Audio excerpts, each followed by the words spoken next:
ശ്രീ അനിൽ വിളയിൽ വളരെ ഞെട്ടിക്കുന്ന ഒരു പരാമർശം കൂടി ഇപ്പോൾ വാസുവിന്റെ റിമാൻഡ് റിപ്പോർട്ടുമായി ബന്ധപ്പെട്ട് പുറത്തു വരികയാണ്. ഈ പ്രഭാമണ്ഡലവും കടത്തിയതായാണ് ആരോപണം. ഈ കട്ടിലപ്പാളിയോടൊപ്പമുള്ള പ്രഭാമണ്ഡലം. ഇതേക്കുറിച്ച് നേരത്തെ അറിയാമായിരുന്നോ അഡ്വക്കേറ്റ് അനിൽ? ഇന്നലെ ഈ കേസുമായി ബന്ധപ്പെട്ട് അറസ്റ്റിലായ ശബരിമല കമ്മീഷണർ പ്രസിഡന്റ് സ്ഥാനം വഹിച്ചിരുന്ന വാസുവിന്റെ റിമാൻഡ് റിപ്പോർട്ട് റാന്നി കോടതിയിൽ ഹാജരാക്കി ഞാൻ പരിശോധിക്കുകയുണ്ടായി. അതിനകത്തെ 14-ാമത്തെ പാരഗ്രാഫിൽ വളരെ വ്യക്തമായി കട്ടിളപ്പൊടിയും അതിനോട് ചേർന്നുള്ള പ്രഭാമണ്ഡലവും പോയി എന്ന രീതിയിൽ തന്നെയാണ് അത് വ്യാഖ്യാനിക്കുമ്പോൾ നമുക്ക് മനസ്സിലാകുന്നത്. പ്രഭാമണ്ഡലം എന്ന് കൃത്യമായ റിമാൻഡ് റിപ്പോർട്ടിൽ പറഞ്ഞിട്ടുണ്ട്. അങ്ങനെ റിമാൻഡ് റിപ്പോർട്ടിൽ പ്രഭാമണ്ഡലം എന്ന് എടുത്തു പറഞ്ഞിട്ടുള്ള സാഹചര്യത്തിൽ അത് ഈ കട്ടിളവാസു അത് മോഷ്ടിച്ചിട്ടില്ല എന്ന് നമുക്ക് പറയാൻ സാധിക്കില്ല. തീർച്ചയായിട്ടും അത് മോഷണം പോയിട്ടുണ്ട്. നമ്മൾ ശ്രദ്ധിക്കുക, ശബരിമലയിലെ ഓരോ ദിവസവും വരുന്ന വാർത്തകൾ ഇന്ന് വളരെ വേദനയുണ്ടാക്കുന്ന, ഭക്തസമൂഹത്തിന് ഇത്രമാത്രം വേദനയുണ്ടാക്കുന്ന വാർത്തകൾ ശബരിമലയിൽ നിന്ന് വരുന്നല്ലോ ഭഗവാനെ എന്നാണ് എല്ലാ ഭക്തന്മാരും ഇന്ന് ഞെട്ടലോടുകൂടി പറയുന്നൊരു കാര്യം.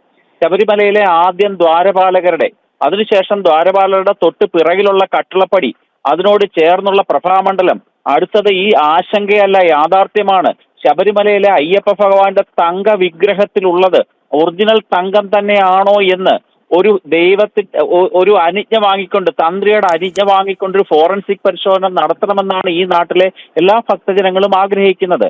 അതുകൊണ്ട് ഇതിനെ നിസ്സാരമായിട്ട് നമുക്ക് തള്ളിക്കളയാൻ സാധിക്കില്ല. ശബരിമലയുടെ പ്രഭ ചൊരിയുന്നതാണ് പ്രഭാമണ്ഡലം എന്ന് പറയുന്നത്.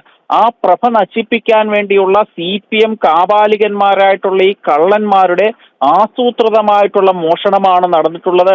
ഇത് ബണ്ടിച്ചോറും വീരപ്പനും ഒക്കെ ഈ ജീവിച്ചിരിക്കുന്നവരാണെങ്കിലും മരിച്ചവരാണെങ്കിലും അവർ ഇന്നുണ്ടായിരുന്നുവെങ്കിൽ ഈ വാസുവിന്റെയും പത്മകുമാറിന്റെയും ഒക്കെ കാലുകളിൽ തൊട്ടുകൊണ്ട് അവരുടെ ശിഷ്യത്വം നേടുമായിരുന്നു എന്നുള്ള കാര്യത്തിൽ യാതൊരു സംശയവുമില്ല. വളരെ ദയനീയമായിട്ടുള്ള അവസ്ഥയാണ് ശബരിമലയിൽ ഇത്തരത്തിലുള്ള ഈ കാട്ട് കള്ളന്മാർ നടപ്പാക്കിയത്. പ്രഭാമണ്ഡലം പോയി എന്ന് കൃത്യമായ റിമാൻഡ് റിപ്പോർട്ടിൽ ഉണ്ട് എന്നുള്ള വസ്തുതയാണ്. ജനൻ TVക്ക് അഭിനന്ദനം രേഖപ്പെടുത്തുകയാണ് ഈ വാർത്ത പുറത്തു കൊണ്ടുവന്നത്. വളരെയധികം നന്ദി അഡ്വക്കേറ്റ് അനിൽ വിളയിൽ ഈ ഘട്ടത്തിൽ പ്രതികരിച്ചതിന്.